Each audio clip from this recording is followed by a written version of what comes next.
Deathstalkers. Yeah. So Deathstalkers is getting a remake. I've never seen these movies before, so I decided to throw them on and do a couple reviews for these. So I will have a review for Deathstalker 2 next week. I will say, when I bought this, I assumed that these were the only two there are because they're bundled together, and I learned actually there's a Deathstalkers 3, but Deathstalkers 3 is out of print on DVD, very expensive to find, and it's not streaming anywhere. And it's really not worth it for a video that maybe very few of you will watch. So I decided just to do the first movie. Also, I only have like 2 weeks before the remake comes out. So trying to do 3 movies in the span of 2 weeks is a little bit difficult. So,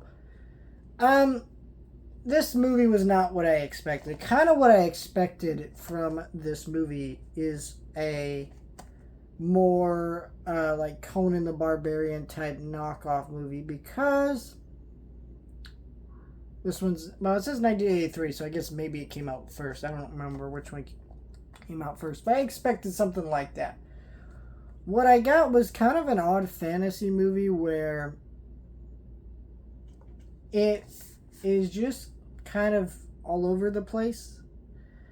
80s was a weird time for fantasy movies because a lot of fantasy movies were trying to be Star Wars, where they were trying to take you away to these magical worlds with lots of lore, interesting stuff going on, but it was also mostly about dazzling you with the effects. And the effects here, actually not that bad for how low budget this movie was compared to like a Star Wars movie. And you know, it's I would recommend this movie if you like movies like Kroll, or you like movies like Yor, the Hunter from the Future, which I do love. Yours was, he's the man. That's a deep cut if anyone knows that. But, you know, I like that movie, and I think this is an interesting, fun movie. I don't know how often I'm going to really rewatch these. They are very much products of their time. I haven't seen the second one, so maybe the second one is some great masterpiece, but I highly doubt it. I also find it funny, you know, I didn't realize it's radar when I turned it on there, and there's a little bit of nudity in that kind of threw me off guard. But I don't know, it's a fun movie with some fun action and stuff like that, but it's not really like good cinema, right? I wouldn't recommend it if you're like, well, I want a really great movie to watch. And this is not that.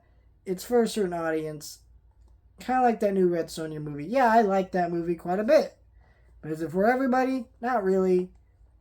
So we'll see how the new remake of Deathstalkers comes out. I'm very excited for that remake. Hopefully it plays in a theater near me so I can review that for you guys.